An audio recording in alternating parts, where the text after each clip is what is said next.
Buenos dias. I didn't hear myself. A little more volume.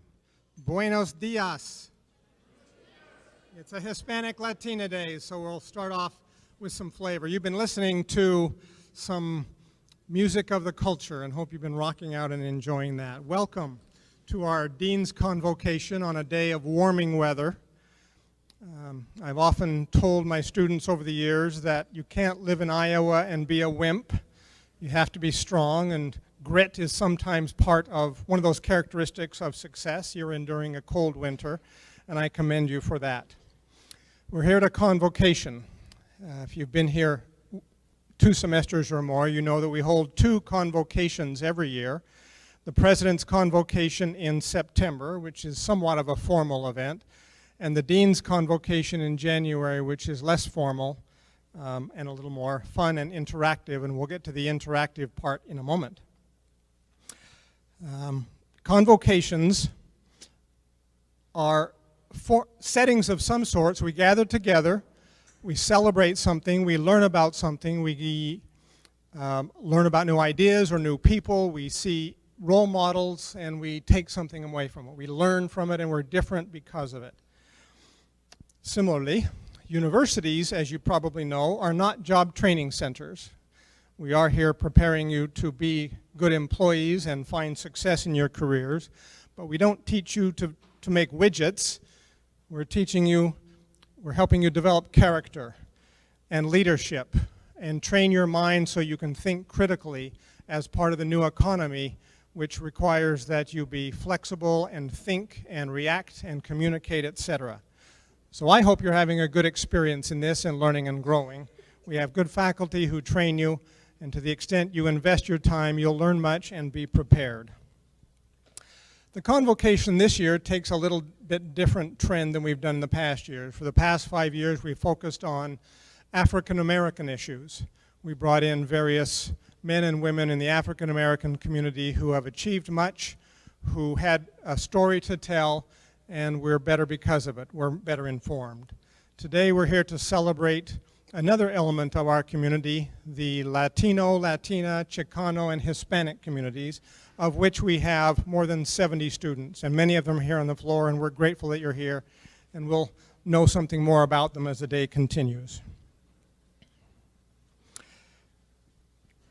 We will begin our convocation with an invocation from James Tower, who is the Quaker pastor from the College Avenue Friends and one of our adjunct professors.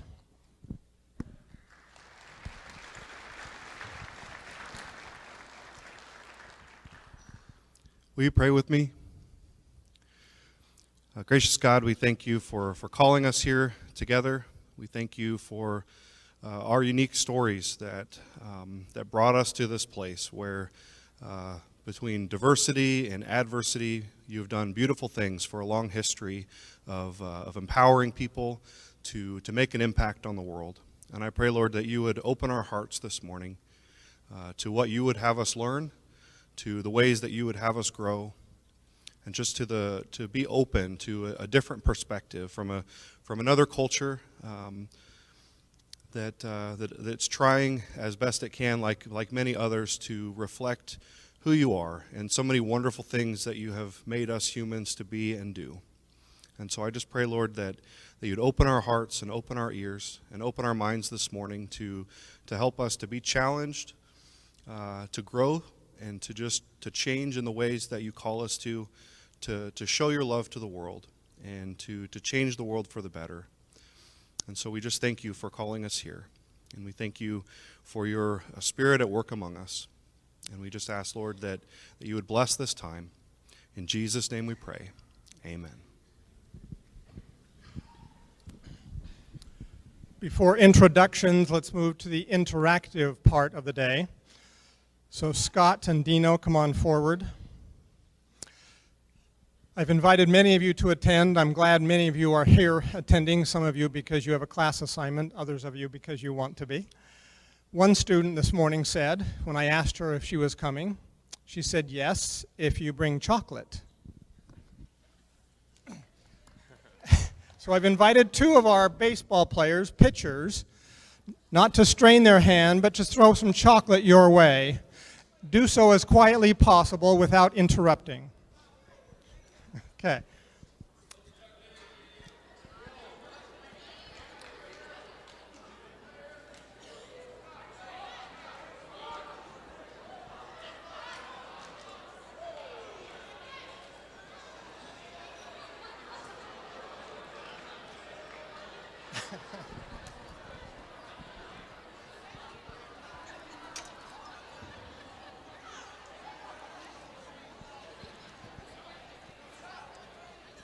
Thank you. Give them a hand for great pitching.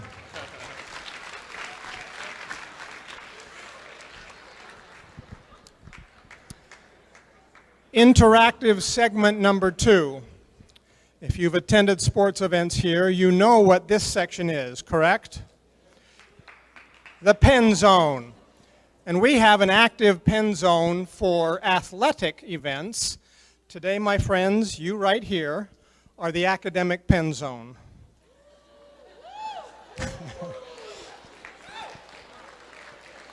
So when it's time to clap, you're supposed to perform like the athletic Penn Zone with great urgency and volume and intensity. Practice now, please. Not bad, not bad. Excellent, there we go. All right, so I'm going to introduce our speakers now, so at the end of each one, you know what to do. The rest of you should chime in, but they are the leaders in this. Okay. So as our guests here, first we want to welcome many community leaders. They're here to share and join and develop that partnership with Penn and the community.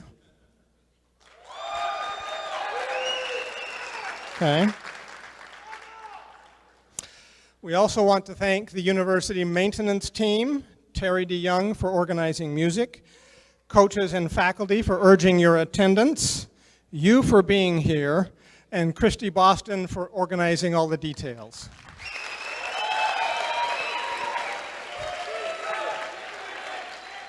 Excellent, I'm very proud of you.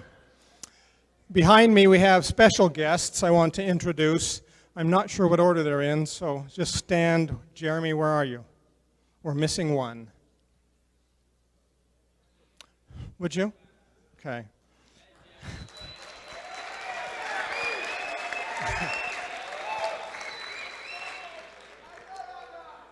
Jeremy is here not only because of his heritage, but also for his accomplishments. I want to provide him as a role model to you. He graduated last year, he's moved on, but he came here with goals to achieve. He finished with, I think, a 3.5 GPA, and now is in law school at Marshall, and he's in the top half of his class, which is a big deal in law school.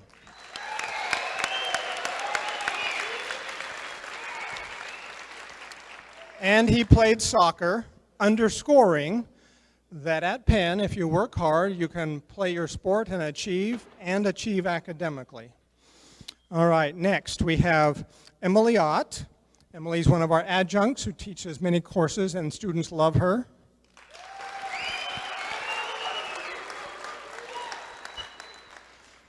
Kim Tarbox, her mother, who she loves.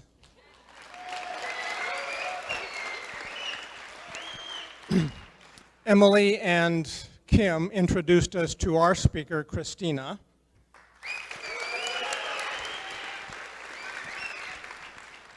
And then the more subdued group over here, James Tower, of course, Ron Bryan, who will offer the benediction and holds the Quaker chair for Quaker Studies at Penn, and then finally Deanne Dahl. All right, come on up, Deanne, because you're the next show. I've invited Deanne to be part of this, so here's how it's going to work. Oh, you're there. Okay. Deanne is here partly because she has spent much of her life in Latin America and Mexico and speaks Spanish well, a little less well each passing year. But because she knows and loves this culture, she's going to introduce our student, Alexis, and Alexis will introduce our speaker. So it's an accordion thing here.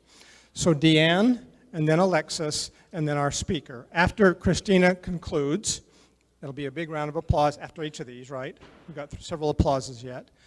After Christina concludes, Ron Bryan will offer the benediction, and then we'll be done for the day with some music to escort you back to lunch. Make sure it's on. It is, okay. Buenos días. Me llamo Diana y soy la secretaria de registro aquí en William Penn. My name is Deanne, and I am the registrar here at Penn. Aunque no tengo sangre de latino fluyendo por mis venos, mis raíces me dan el privilegio de abrazar con orgullo la cultura latina. Although I don't have blood from the Latins flowing through my veins, my roots give me the privilege of embracing the Latin culture. Forgive me, I have to go back and forth on my paper so I don't forget what I'm saying here. No son las raíces biológicas que me dan este privilegio, pero el amor de lo que es ser latino. La música, la comida, el idioma, los valores de familia y amistad, y cómo celebramos nuestras tradiciones. It is not blood, but something called love that makes this happen.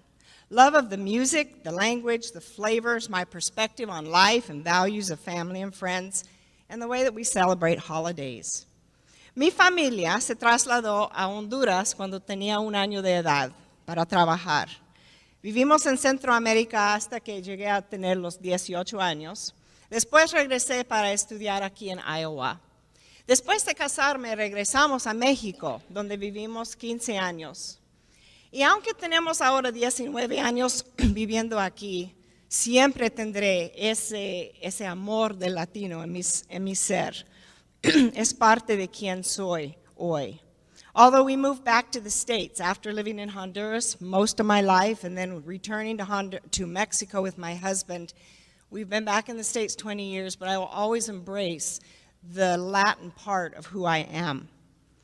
Pero estoy aquí para hacer algo más importante. Quiero presentar a una de nuestras alumnas ejemplares que tenemos aquí en Penn. But I am actually here for something more important. I'm here to introduce one of our exemplary students that we have here at Penn. Back and forth. Ella es ejemplar y también tiene sangre latina. Es ejemplar porque juega golf para la escuela aquí y también tiene un straight A average.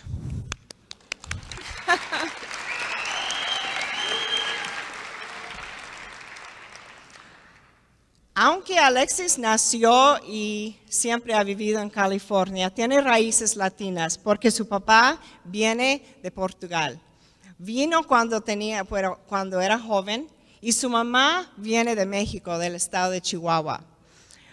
Pues aunque Alexis tiene raíces muy profundas, dice que no habla muy bien el español, pero sí entiende bien y lee bien. Y tiene raíces, tiene la cultura latina en ella, de Portugal, también de México.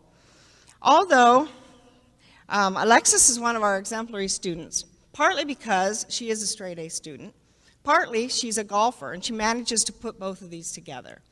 She comes to us from California, but she has roots that go deep into the Latin culture.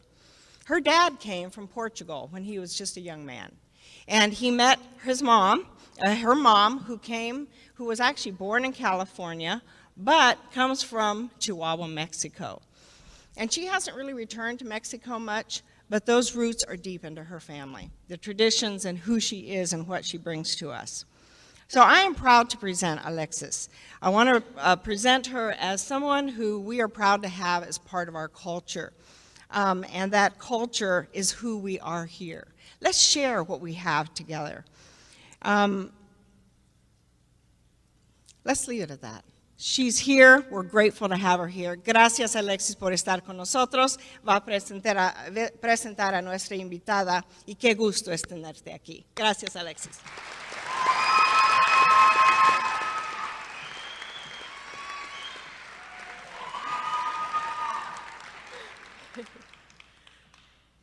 Buenos dias. This year's guest speaker will be Christina Fernandez-Morrow, a Latina advocate from Des Moines. She moved to Des Moines in 2001, where she worked in public relations, and while working in the nonprofit world, she started the Latina Leadership Initiative of Greater Des Moines. Christina has started a number of community organizations, such as Young Professionals Connection and Art Noir. She also was the founder of Iowa Latinos Heritage Festival. Among her recognitions for her community service, she was Latina Magazine's Next Generation Latina Award winner, featured in the Des Moines Register's 13 People to Watch in 2013, as well as a 40 Under 40 award recipient. Christina is currently serving as an educator at Des Moines University, where she creates live patient-simulated clinical examinations for her medical students. Es mi honor de presentarles a la señora Morrow.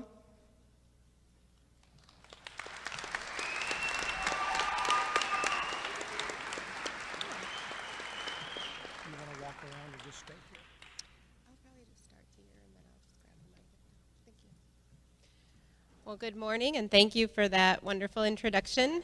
And I want to thank Emily and Kim for thinking of me when they were thinking of who to bring.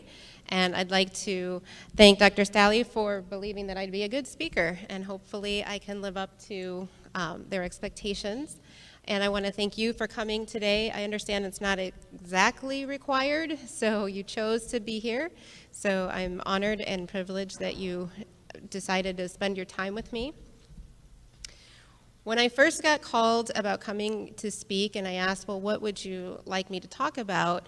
The list that I was given was pretty broad and extensive, and I thought, you know, this would be a great opportunity for me not to have something on a projection screen and going through slides and being really formal, but to really just share a little piece of myself, to do a little bit of storytelling as a gift to you for giving me of your time and your attention.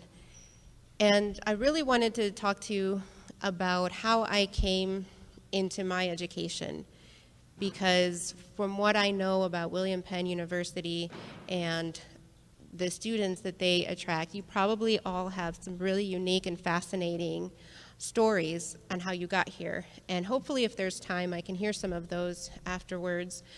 So I thought, well, if I'd be interested in hearing your story about that, then it's only fair that I share mine.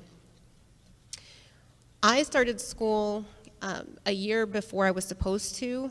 I'd like to believe that's because my mom thought I was that smart, but I think she really just needed all-day childcare. And the only way to do that was to lie and say that I was 5 when I was barely 4 and put me in kindergarten. And I didn't speak English. I was raised partly by my nana, who spoke French. And then when I'd get home with my parents, they would only speak Spanish. So when I got to kindergarten, I could say my name, and I could say hello, and maybe a couple things that I had learned maybe on Sesame Street. And my mom's mentality was, she'll learn English. We're living in Chicago where the majority of people speak English.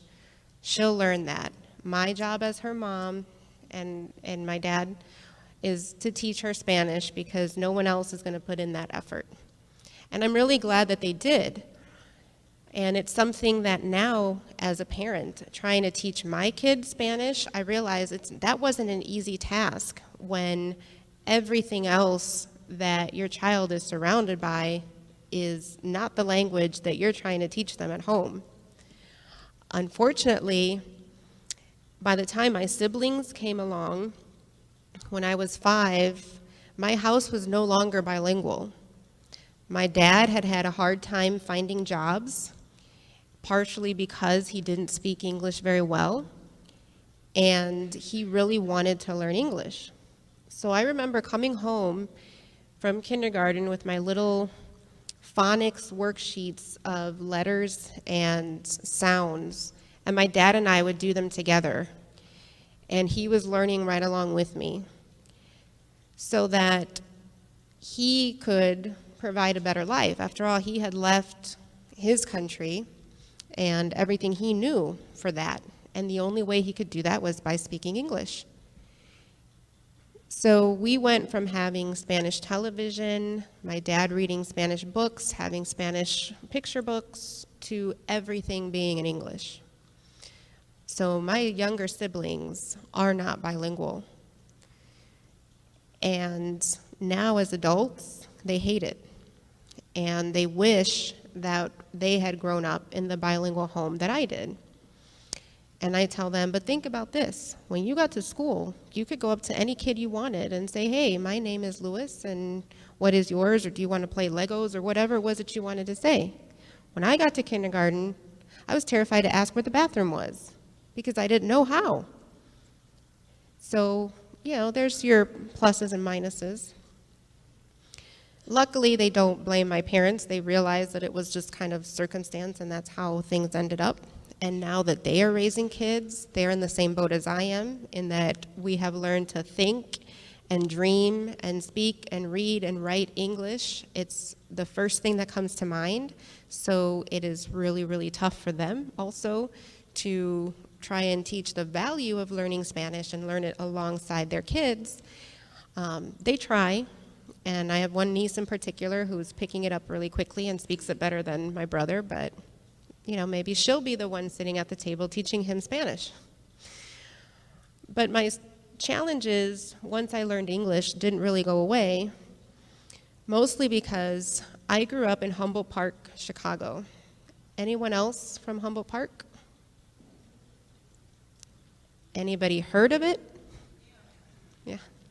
So thank you. It's on the west side of Chicago. When I was growing up, this was in the 80s and 90s, it was predominantly Puerto Rican. We were starting to get more integrated with different Latino groups, but for the most part, it was very much a working poor community. And I went to school with kids who looked like me, whose parents had the same accent that I did, who went to school smelling like onions and cilantro, just like me. And I didn't really think much about what a privilege that was. I had that throughout elementary school. Then I went on to a public school called Jose de Diego Community Academy. So in the name, you know, I knew that it was going to be predominantly Latino. It was named after a Puerto Rican poet. And I had the same challenges as anybody else, but they had nothing to do with my background. They had nothing to do with socioeconomic status, where I came from, where I lived, none of that. Then in about 6th grade, my teacher called my mom in, and I thought I was going to be in trouble. And I'd always been taught that my number one job in life was to be a good student. So when the teacher said, "Is this still your home number?" And I looked, I said, "Yeah." She goes, "Okay, I'm going to call your mom tonight." Well, I was in full out panic mode, trying to think of everything that I must have done to deserve a phone call home. Because how many phone calls from teachers are positive? You know, they call home because you've done something wrong. And I thought, oh my God, was it that I didn't do so great on this exam? Was it because I was talking in line when we went over here? But I was too afraid to ask, and I think part of me just didn't really want to know what I'd done wrong. And so by the time I got home, took the bus home, so there was some time lapse there. She'd already called. And my mom said, "Did you know your teacher was going to call me?" I'm like, "Yeah, I knew." She goes, "Oh, well, did you know about that program?" I'm like, "What?" "Yeah, your teacher told me about a program that she wants you to do." I must have lost 10 pounds just in anxiety weight right there, going, oh my God. "Oh, no, she didn't tell me about it. What is it?" So my mom's like, "Well, I don't really understand what it's all about, so we're going to meet with her." So we went to this meeting where it was one other student, I still remember, Jack Matos was his name, my mom, his mom, and the teacher and the vice principal. And there had just started, maybe 2 or 3 years before then, a program called High Jump, which I feel like was the program that wrote my ticket to higher education and opened my eyes in ways that would not have been possible without it. What they did was they took middle school students from the inner city, they worked with them on weekends and during the summer, and prepared them to go to college prep high schools. And in the process, they would help them find scholarships to pay for a college prep education. In my neighborhood, I didn't know college prep was even a term. My parents didn't go to college. Their parents didn't go to college. It was something that felt like it was for everyone else. So the teacher said, I think you'd be a really good candidate. You have really good grades. You and Jack are the top of your class. And you can do better than Chicago public high schools. Now, let me paint a picture of who I was in 6th grade. I was the youngest in my class, because remember, my mom needed that childcare. So I was about 10 and a half years old, telling everyone I was 11 going on 12, because I wanted to be, not because I had to, I guess. Chubby, quiet, preferred books to people. So when she said that I had a choice to not go to a Chicago public high school, an institution that I had been terrified about for years, I was like, sign me up. I will do whatever it takes. I lived a few blocks away from my neighborhood high school, which was Orr, and I remember watching a kid run across the front of my house and then see like 4 or 5 other kids chasing him, calling him Freshie and all these other things, throwing pennies and all kinds of stuff at him. He was terrified and running for his life. And then I later learned that that high school had a whole wing just for freshmen, not because they were special, but to keep them alive. And I thought, that's where I'm going to go? They will kill me. And I believe that wholeheartedly. This was a time in Chicago where drugs and gangs ruled everything, where you had to watch the colors you wore in what neighborhood you walked in, where you had to think about what bus route to take to get to where you wanted to go based on the neighborhood you'd have to go through. It wasn't as bad for me as a female as it was for my brothers, but it was a tough time. Kids in my neighborhood as early as 10 were selling drugs for their parents.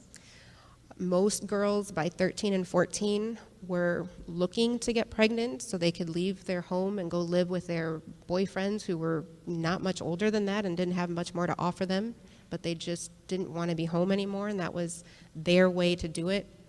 I didn't want any of that.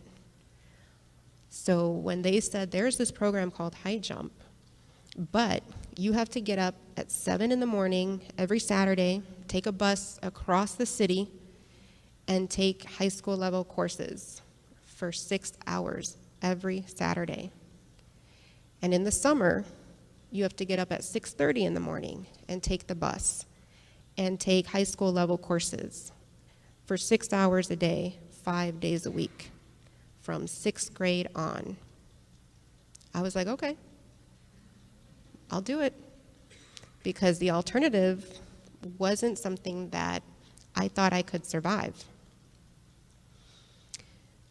So I started High Jump, and I remember the first day, like nowadays, when kids start things, their parents go in with them and they hold their hand, and, oh, mija, look at this, and mijo, look at that.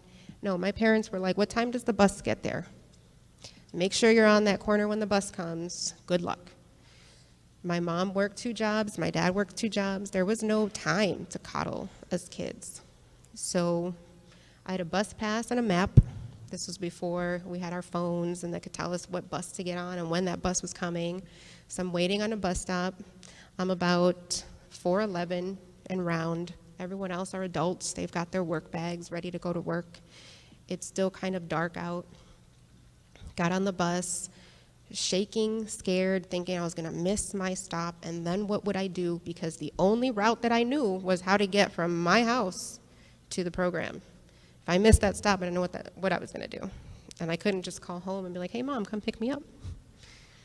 But I made it, and I walked in there, and there was maybe a cohort of about 14 students. And as a newbie, we had to get there an hour before everyone else. So I thought, oh, this is going to be easy. 14 other students, they all were various shades. They came from different parts of the city. We all kind of looked at each other kind of awkwardly. Oh, this isn't going to, this is going to be easy. The teachers all seemed fairly nice. We get started, the hour is over, and 20 other kids walk in the door who had been going to the program. So they were 7th, 8th graders, and all the little 6th graders were like, oh, this is getting real. Now there's 60 of us. And those kids all know each other, and they're laughing and talking, and no one's talking to us. But that changed quickly. They mixed us up, and we started taking courses.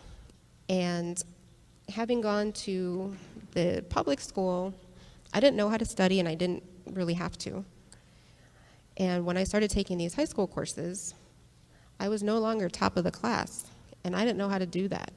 I had never not been good at academics, because remember, that was my #1 job at home. So I started to think, well, this proves it. I can't go to a private college prep high school. I am not prepped for that. I can't understand what they're teaching me on a Saturday. How do I expect to go to this high school and do this 5 days a week in order to get to college? And I would sit in the back of the classes and I would cry because I felt like such a failure. And I still remember the math instructor came up to me and she was like, "Are you crying?" I'm like, "No, I have bad allergies. They're terrible today." And she was like, "Mm-hmm."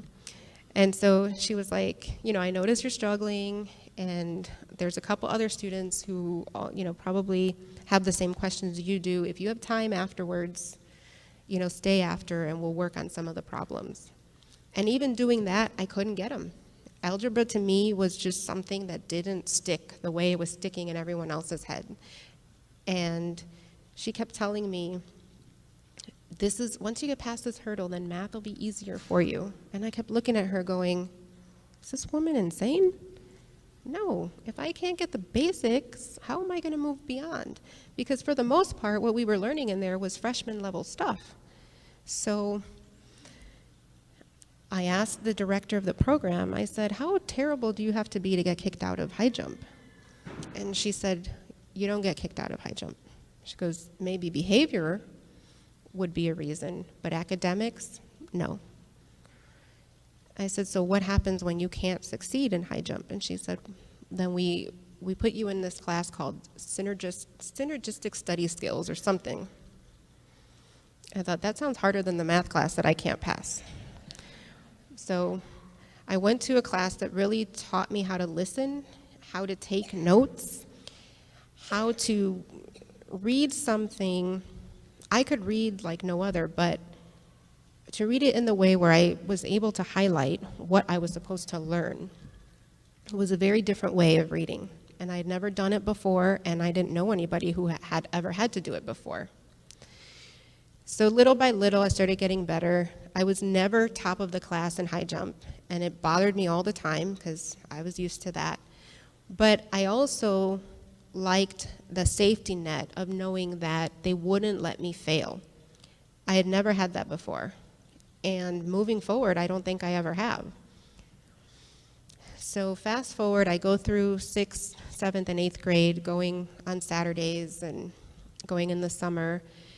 And they helped me fill out FAFSA forms and learn about scholarships. And they had to have a meeting with my parents about a particular scholarship that I wanted to apply for that would pay 100% for the high school.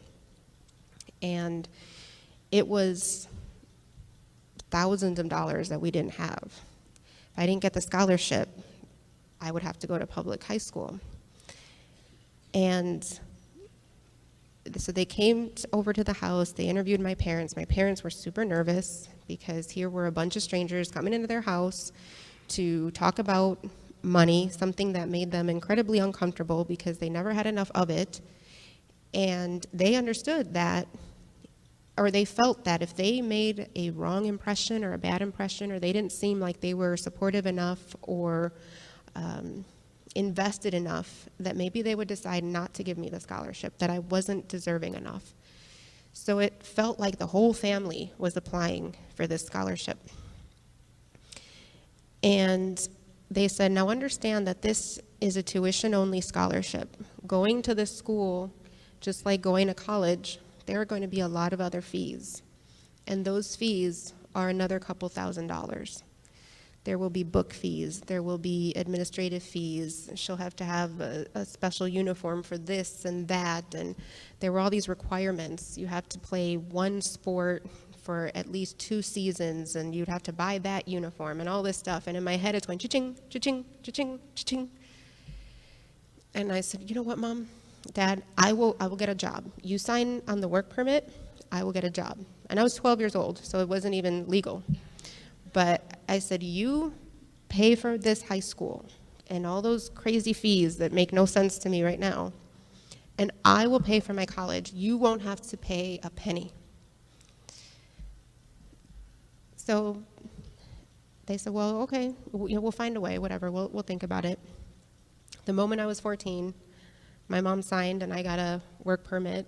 I worked about 3 jobs during high school, but I got the scholarship and enrolled in the Latin School of Chicago. For those of you from Chicago, have you ever heard of that school? Yeah. It's on North Avenue in Clark. It's 1 block away from the lake, across the street from the Chicago Historical Society. And it's a small school, landlocked. They don't have a field, or they don't even have a football team because there's nowhere to put them. And just to give you an idea of that environment and how different it was from where I came from, I was one of 10 students that got there on a Chicago City bus. The rest of the students were either brought by personal car or their nanny would walk them to school. They lived in these high-rise apartments.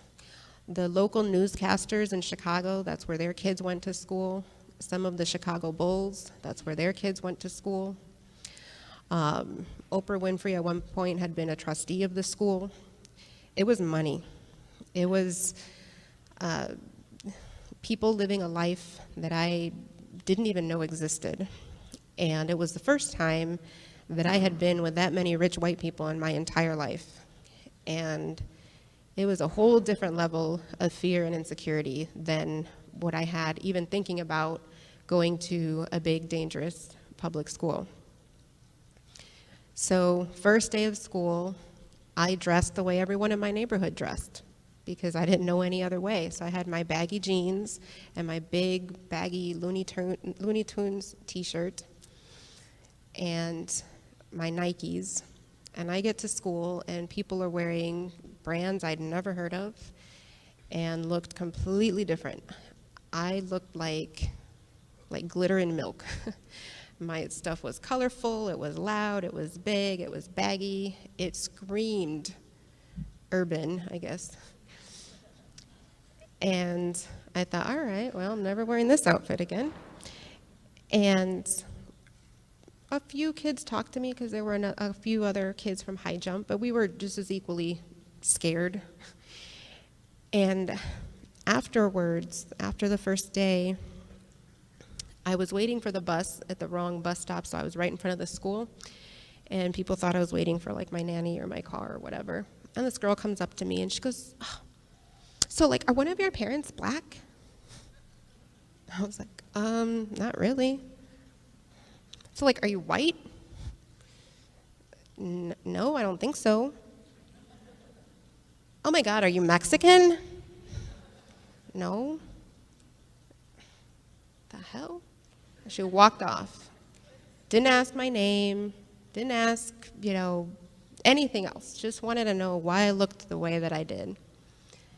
And I got home and I was pissed because I'd never had that happen before. I never even thought about what that mattered, why it mattered. And I told my mom, I busted my butt. We busted our butt so that I could go to school there. And they don't even want me there. Why? Why did they come and sell us this dream of go to this school and get this scholarship and all of this baloney?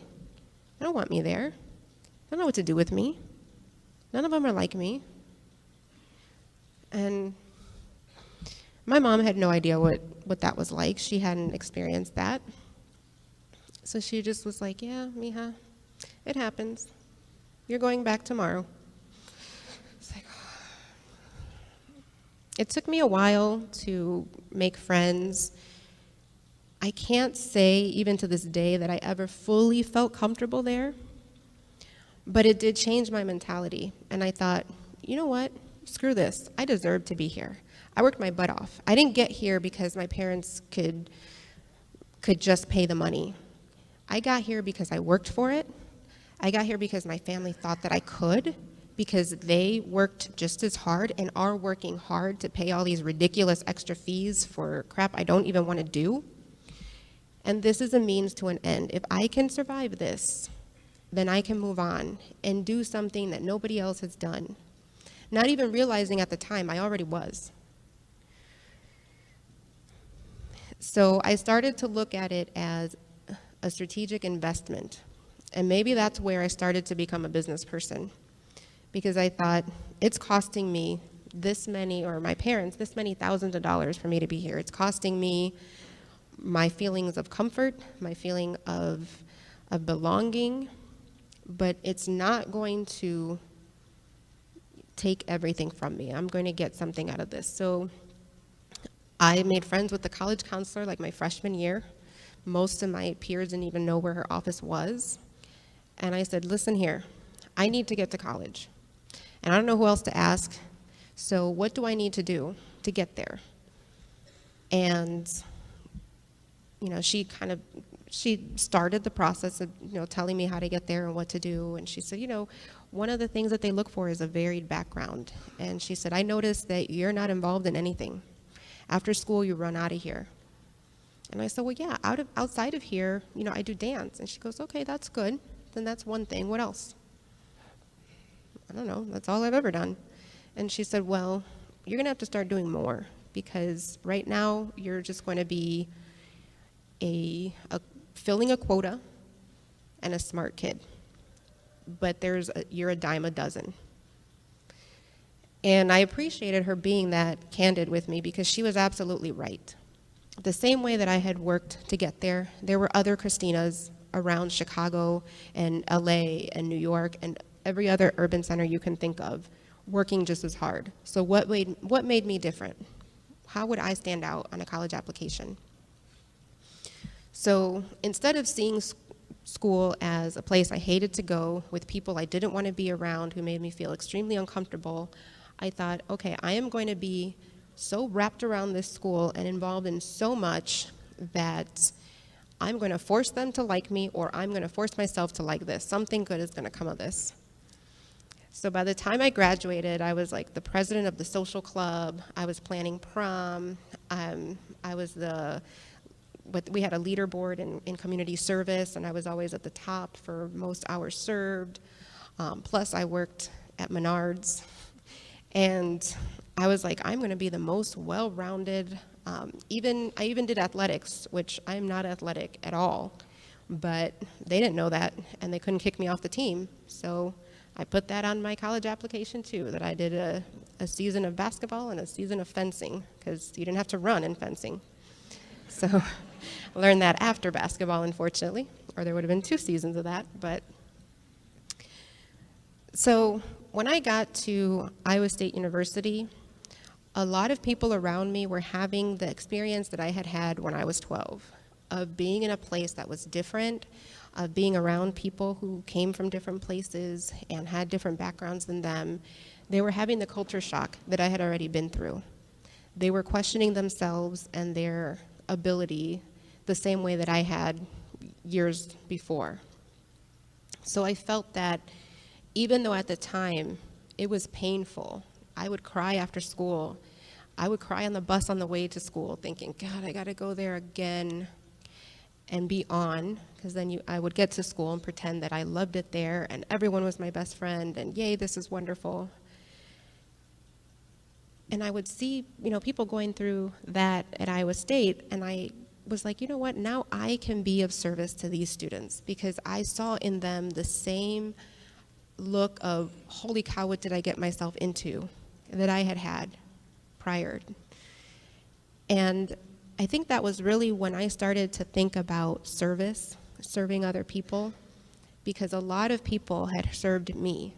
I had been the recipient of a lot of people's time and their belief in me and their wanting me to go an extra mile for no reason, no benefit to themselves. And that has carried with me. When I got my first job, one of the first things I did was try and bring people together in a corporate environment where there weren't very many young women of color even less. When I moved to a different position in Des Moines, I was doing public relations, and it meant that I needed to know a lot of different types of people. And of course, I worked for a company. They gave me a very specific task as to why we were getting to know all these groups, but that didn't really drive me personally. It just felt like a greater means of reaching out, because now I had a corporate credit card behind me, so I could do more than I could do on my own. And that was when I met the group that had an idea for this festival to celebrate Latino culture in Iowa. And this was back in 2000, and it was a hodgepodge group of people sitting around a church basement saying, why don't we have a festival? Other groups have festivals. The city loves festivals. We don't have one. Let's put one together. None of us knew how to do it. Asking a lot of questions, making a lot of mistakes. We had scheduled the first Latino Heritage Festival in Des Moines to be September 12, 2001. But what happened on September 11th? So we'd been planning this festival for over a year, meeting on a very regular basis, giving of our own time and even resources, buying stuff that we needed for the festival, only to cancel it, because how could we celebrate something when so many were mourning? Me personally, I was born in New York and lived there till I was 4 when we moved to Chicago, and so I still had family in New York that I hadn't heard from. So my mind was not thinking about a festival in Des Moines. My mind was thinking, where's my tia Soraya? Am I ever going to see her again? So I was glad it was canceled, but it was a lot of work. But luckily, that group, we were a tenacious bunch, and we still believed that Des Moines needed it. In fact, we felt like it needed it more, because it no longer felt safe to have olive skin and walk down the street. I remember walking with my friend Max Cardenas, who is from Peru. We were walking on Grand Avenue in Des Moines, and this car drives by us and yelled out terrorists and threw a Coke can at us. So that was the environment in Des Moines. And we thought, no, we've got to do this. Even if if we only get to accomplish this festival one time. So we planned it for the following spring. And I remember I was in charge of volunteers. So I think my committee and I must have gotten like 200 volunteers for the day. And we told people who wanted to come, hey, vendors and things, maybe about 3,000 people, hopefully, will come. And on that day, I had a walkie-talkie like the rest of the committee members. And I remember hearing over the walkie, where do the buses park? And I was like, buses. So of course everyone's going, buses. bus loads of people from places as far as Oskaloosa and Muscatine and Marshalltown, Denison, came to this festival. What we thought would maybe attract 2,000 to 3,000 people attracted 10,000 people. What was supposed to go till 10 p.m. went until almost midnight. And I remember walking around the festival thinking, holy crap, I can't believe we pulled this off. And it wasn't just Latinos who came. It was, and has always been, a really diverse mix of people. And it was probably one of the only times that I felt so welcome, so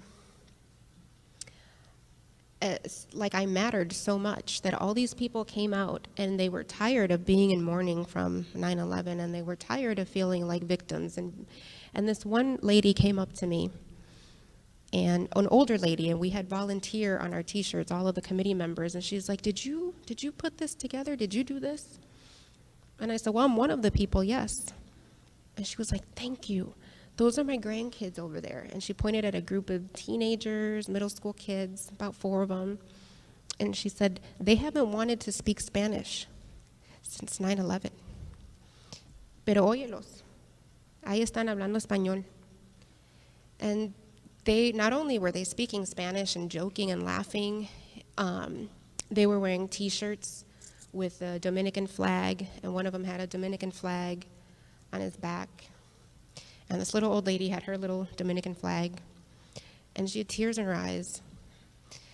And I said, Señora, how long have you lived in Des Moines? And she goes, no, I don't live in Des Moines. I came here with my church. We came with my church. My church heard about this, and they had a group of us. And she said, I live in Cedar Rapids, and there's not very many Caribeños there. I said, well, join the club. There's not very many in Des Moines either. There's about 10 of us. We all know each other if you want to meet others from the Caribbean. And she's like, are you guys going to do this again? And in my head, I'm thinking, I don't know, because the numbers aren't in yet, and this stuff isn't free. But I said yes, because I felt like that was what I should tell her. And she was so happy, I didn't want to bust her bubble. And I don't know if it was one of those things where if you say it, it will happen. You fulfill the prophecy or whatever. But the festival has been going on ever since. It is now the largest ethnically based celebration in the state of Iowa. I haven't been involved for a couple of years, but it's now a 2-day event. And in one of the classes, someone asked about when it happens. If you are interested, it's the Latino Heritage Festival.org. It's usually the 2nd or 3rd weekend in September. And it's a lot of fun. So if you are interested in going, I would totally recommend it. But it was one of those things where at that moment, just looking around and seeing people with their various flags from their different countries and hearing different dialects of Spanish and different accents and seeing non-Latinos there, excited to be there to celebrate people whom they knew and loved and to learn more, it felt like a greater accomplishment than learning English or getting a scholarship to go to high school, getting a scholarship for college. And it was one of those moments that I thought, this is what I want to do. I want to make people happy in different ways, however I can, with whatever talent or skills that I can offer. And very shortly after that was when I decided to leave corporate America and start my journey in the nonprofit world. And if any of you are considering a career in nonprofit, but you're afraid it doesn't pay, you're absolutely right. So my advice to you would be, if you are going to do that, love it. Because once it starts to feel like a job and you don't love it, you're not going to like the income. At the time, I was married, and it was a little bit easier for me to be in nonprofit because we had 2 incomes. Later, when my husband passed away and I was back down to 1 income, I really had to think about whether or not I could do that again, whether I could switch up the lifestyle that my daughter knew and go, stay in nonprofit. And I guess all that is to say that a lot of you told me when I went to your classes this morning the different areas that you're studying. And my undergrad was in marketing, and I started in corporate America, and that moved me around a little bit. And now I'm in academia, and by way of a nonprofit, and I love academia too. Your life is going to take you in so many different directions, and I always try and pinpoint, especially now because I have a 13-year-old daughter who is questioning everything and thinks that she knows it all, and then she tells me her theories on life, and I cringe and go, oh my God, is this kid ever going to leave my house? But she'll ask me sometimes, well, how did you do that, Mom? What made you do that? And the only thing I can tell her is that when I think back to the feeling that persisted through all of that, it wasn't a positive feeling of like, yeah, I can do this. It was fear. It was being afraid of the alternative. It was not wanting what would happen if I didn't push myself to get on that city bus at 11 years old and go across the city. If I didn't push myself to go to these math labs during high jump and try and hold back my tears and learn how the heck to find X. And push myself to go every day to a high school where I didn't feel like I was wanted, and I had to remind myself that I deserved to be there. So sometimes what pushes you, it's really easy to get like those calendars that have the positive, everything is great and you're wonderful and you deserve this and that, but sometimes it's not that. Sometimes it's, if you don't push past it, if you don't find courage from a place that you might not even know exists and push yourself to do those things, then your life isn't going to go in the direction. And for me, I kept pushing myself, and I knew that at some point I was going to get to two things, I guess. I felt like one was that I was not going to be afraid anymore, which at the time felt like a luxury. And the other was that hopefully I was going to bring someone else with me, that I wouldn't be the only one in my family to go to college, that I wouldn't be the only one to move away from home, that I wouldn't be the only woman in corporate America or the only Latina leading nonprofits in Des Moines.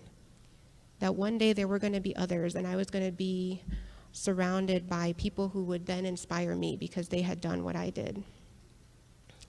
So when you're struggling and you're thinking, God, this class sucks, I'm never going to pass it, or you're trying to figure out how to balance your schedule and you want to,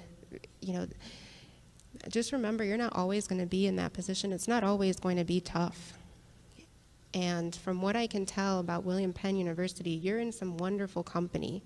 You have some great educators and people who believe in you and support you, and you're in a really impressively diverse environment. Take advantage of that. Create your support systems. Network with people. Step outside of your comfort zone. That's going to open up way more doors than always doing what you're good at, what comes easy, what's expected. Thank you.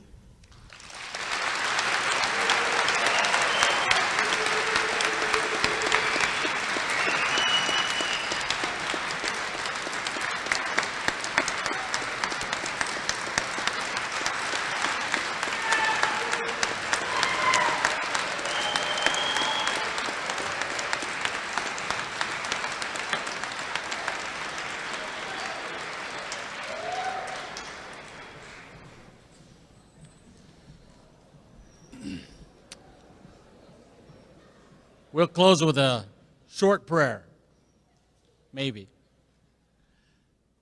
Heavenly Father, we thank you this day that we are able to gather together. And through the words of our excellent speaker today, may we remember that we seem to emphasize cultural diversity and differences. But Lord, as we leave here, I would just pray that we understand we're all part of one human race.